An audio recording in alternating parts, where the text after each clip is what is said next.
platforms yun, Mare? Ang toro yung ang ganda mo dyan sa angulo na yan. Dami mo napapansin. Olivia. Ilang S ang platforms? SSS. Kasi tatlo. TikTok. Ano pa ba? TikTok, YouTube. Diba? Tapos Facebook.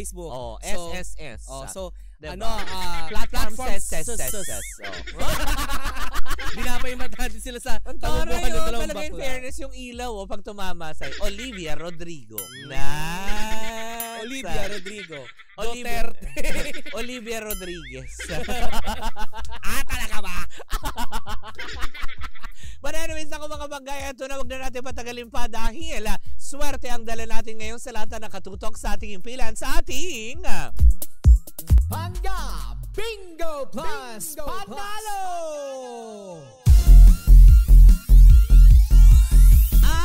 Ito na naman ang sa edisyon ng ating Pangga Bingo Plus Panalo. Hatid yan sa atin ang Bingo Plus, Bingo sa Saya Plus sa Panalo. Bago natin tuluyang ibato ang bola sa ating Pinoy Drop Ball, naku, inanyayahan po namin kayong lahat mamayang gabi. Ito na nga, Russell Vargas, maraming salamat sa pagpapaalala. Mamayang alas 5 na po yan ang ating episode 2 para sa ating Baklitas sa podcast Season 2 na. Powered by Bingo Plus, Bingo sa Saya Plus sa Panalo. Mamayang gabi yan, diba? Actually, alas 5. Gusto ko yung sinasabi natin yung title. Diba? Ano nakakaloka? Ang tabayanan nyo yan. Ay, naku, Mare, i-like din nila. I-like din nila ang ating mga content. Ay, ganon. Oy, sa ating dalawa, ikaw tumukhang baby, ha? I-like din ang aming mga social media, mga Pangga sa Baklitas. Dahil may pagkakataon kayo na manalo ng mga limited edition merch ng Bingo Plus. Correct, diba? Yung pinakita namin ng isang araw, yung parang electric fan na usong-uso ngayon. Tapos meron din silang napakagandang durian mug. Diba? Limited edition yun. Nahango sa sa prutas na kalabasa. Alam mo, pabubutan ko. Ang kalabasa ay prutas.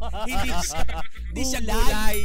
Gulay ang kalabasa. Ang durian ang gulay. Tama, root crops.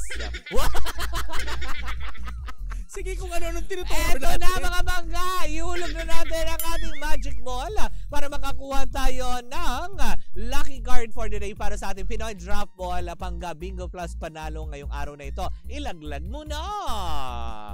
Igiling-giling na, igiling-giling na, igiling-giling. Ayan na. Klarong-klaro mga Bangga. Yan na po ang lucky card para sa programang Baklitas ay 10 of Spade. Ulitin ko lang po ang lucky card para sa programang yan ay 10 of Spade. Wala kayong mga pwedeng gawin kung hindi tandaan lamang ang lucky card na yan dahil mamayang gabi magbibigay ng hudyat sa Kuya Chico kung saan at kailan ka pwedeng tumawag. Magpapaikot siya ng ruleta at nandun ang aming mga programa. Pag natapat sa programang Baklitas, kailangan mong masabi ang 10 of Spade para makuha mo ang 500 pesos na premium on air plus kung ikaw ay tutok sa aming social media platforms. Ang dami, diba? Platforms. Platforms. Parang nagpapawiwi ng bagets, Platforms. Diba? Ay madadagdagan pa yan ng another 500 pesos for a total of 1,000 pesos ang pwede mong makuha from Bingo Plus. Diba ganyan lang naman kagalante, ganyan lang naman kasimple ang pagsali at manalo, diba? Dito sa Energy FM Pangga Bingo Plus Panalo, hatid yan sa atin ang Bingo Plus, Bingo sa Saya Plus sa Panalo. Diba? Eto na. Magtungo na tayo sa ating kabilang mga dako. Dapat pag-usapan. Ang lapit Oo nga. Ilayo na natin ang dapat ilayo. Diba? Kantong-kanto. Umikot na ang camera.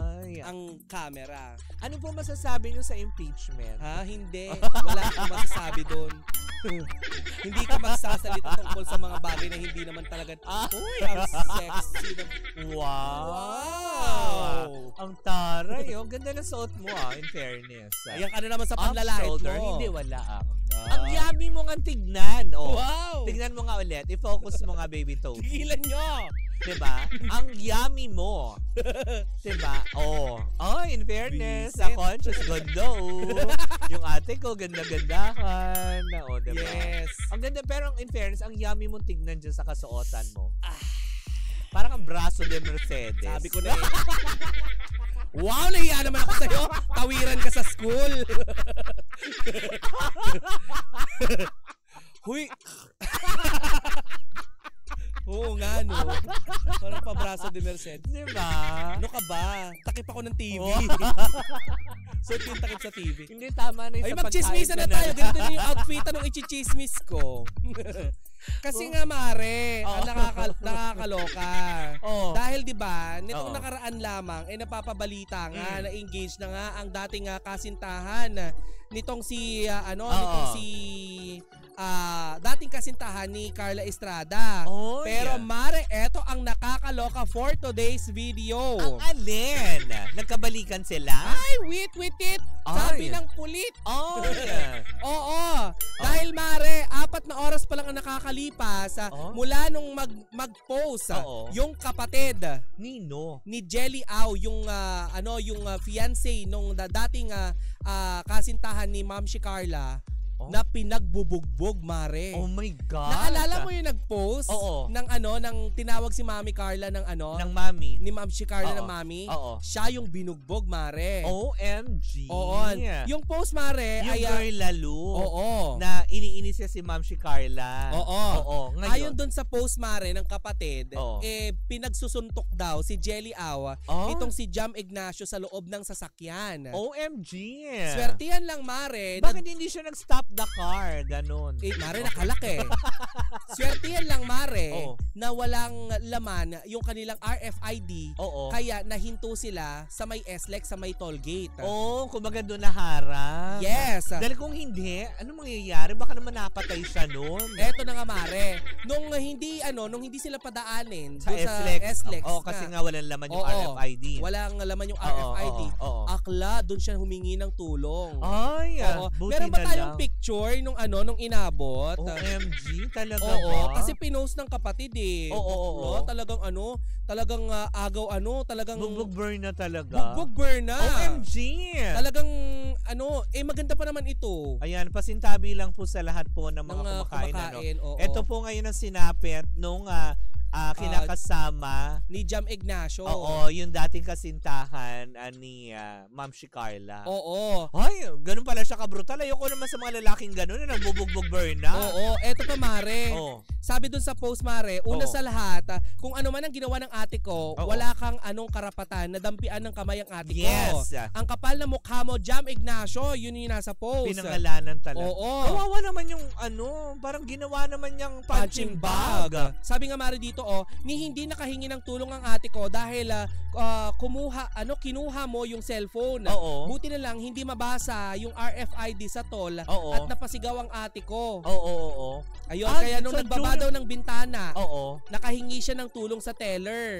Ayan ng toll gate. Ngayon, tinakbuhan mo yung mga pulis. So, ibig sabihin, Mare, may interrogation na dun sa toll gate. Kasi diba sa mga ibig sabihin, etong si girl lalo, naiwan na siya sa toll gate mismo. Tapos kumaripas na ng takbo yung lalaki. Ayan tayo. Sabi pa dito, wala kang awa, demonyo.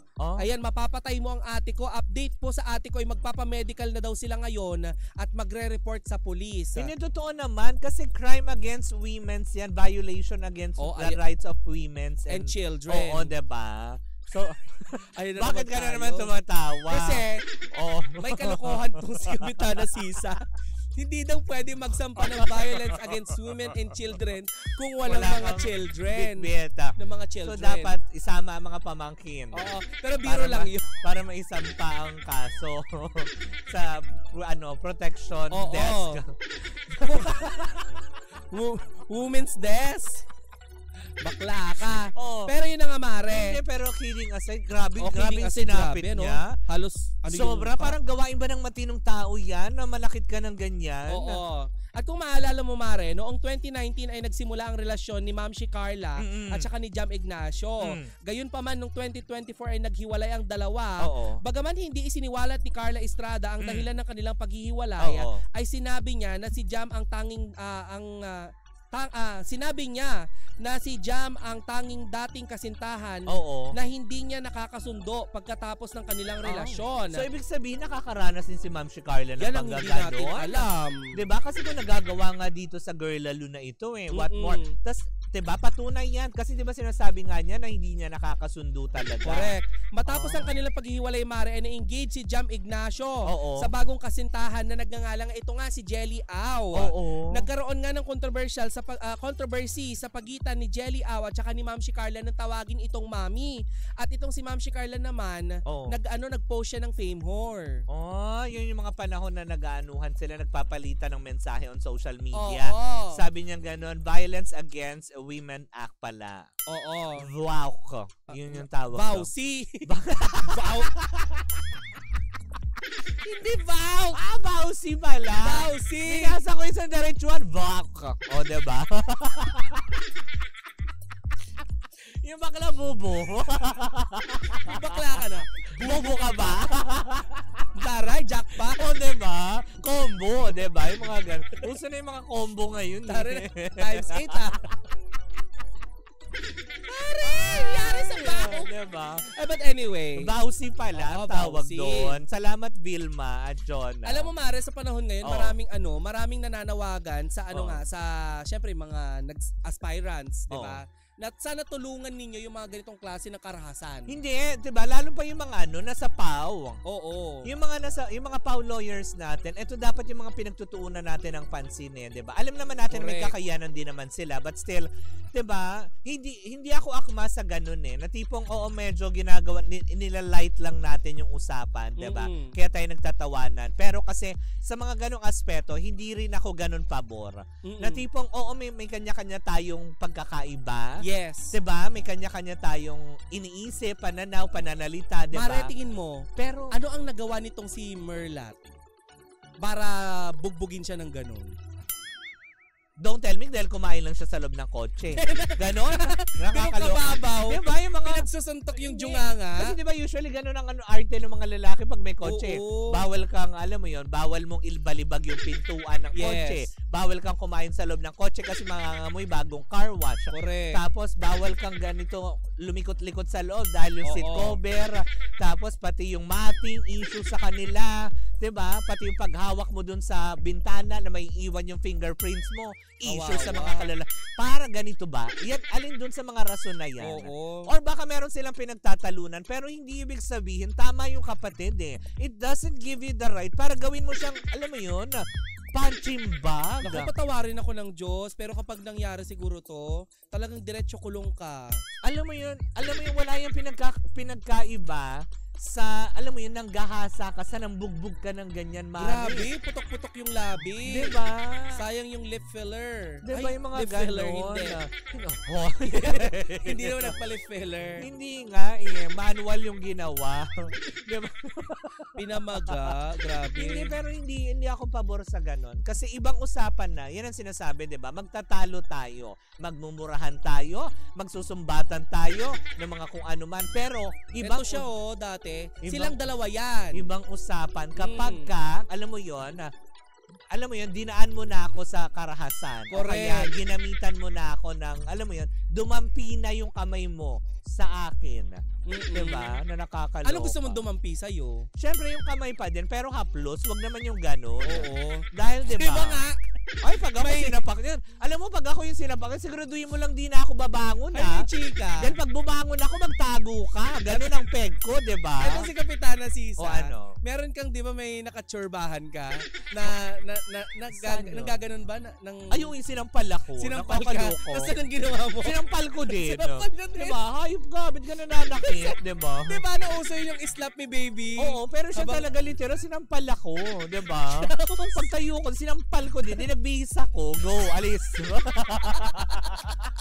Ang hirap mo ka-churbahan. Diba yung mga gano'n? Paano kung nadaan lang naman sa Hindi kasi yung iba patas, diba yung iba nanalakal pa? Parang tipong, ayaw mo ng gano'n? Tipong, tayo kasandali, usapan lang, diba? Magpapakasaya tayo, hindi ka naman sila patayin mo ko. Correct. Diba? Yan si Kapitana Sisa, siya lang ang katangin-tangin trans woman na nakawala sa maleta. Diba? Nilagay sa maleta, pero hindi nila alam yung zipper pwedeng sundutin. Kasi palaban masyado. Naman. Katangi-tanging trans woman. Diba? Nakawala sa maleta. Hindi, totoo naman din yan. Kasi di ba totoo naman din yung mga ganong aspeto. Okay lang nasaktan mo ko, sige. Pero kung sasaktan mo, siguraduhin mo na hindi talaga ako makakabangon, yung hindi ako makakaganti. Kasi kapag nakabangon ako, magtago ka. Tsaka Mari, sa ano mo naman ngayon, sa estado mo ngayon, hindi ka naman talaga susuntukin. Ay, Diyos ko, bago ka pa suntukin, takot na sa'yo. No? Bago pa ako suntukin, nasuntok ko kag. Luka-luka to, nandyan kami sa harap ng Energy FM. May mga, may mga dumaang bagets na, hindi mga binatilyo, tas gawa ganun sila sa akin. Diba? Sabi pa naman ito, Oo, diba? May mga ganong aspeto, yung nga tipong kasi, diba, may mga... Siga to eh. Hindi, may mga ganong kasi, diba, ng mga kalalakihan, alam mo yun, pag may mga dumaan na katulad natin, mga bakla, yung mga reaksyon kagad nila, ganon. O, edi pag ganon, alam mo yun, nilalapitan ko, suntukan tayo? Sinong inaay-ay mo? Oo. Ganon dapat. Ikaw, Mari, ano bang parusa ang pwede dito kay Jam Ignacio kung mapatunayan talaga na siyang gumawa nun? Sino pa bang gagawa nun eh? Ano yung ginawa niya sa sarili niya? Ano siya, luka-luka?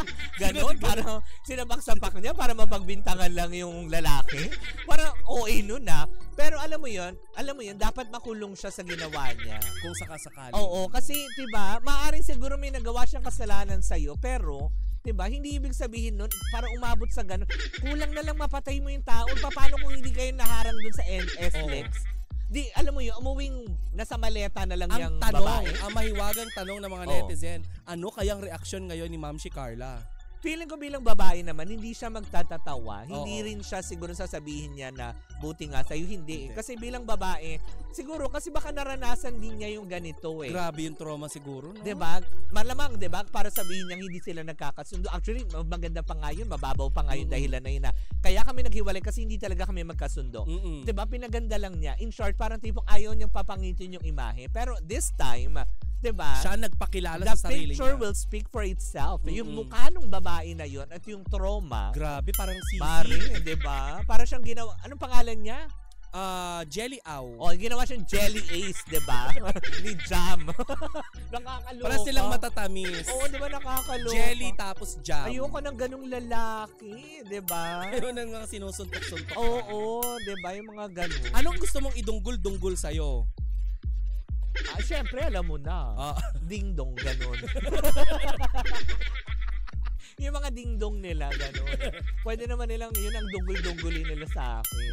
Pwede palo-palo pa nila sa Pero kapag kamao, ay sundukin ko rin, di ba? Ano ako, babatalo ako? Makakasapa ka sa akin, pero sisiguraduhin ko sa'yo gaganti ako, yun lang yun. Oo. Di ba? Ano yun? Ikaw lang sasapak, tapos iyak-iyak ako. Hindi. Di ba? Hindi naman tayo pinalaking mahina. Ganito-ganito lang, pero tignan mo. Oo, diba? Mananapak yan. Tama, diba? But anyways, good luck na lang din dito kay Jam na ngayon nagtatago, diba? Oo, tinagpuhan daw niya yung mga pulis eh. Tama yung sabi ni Vilma. Balls eye, ganon.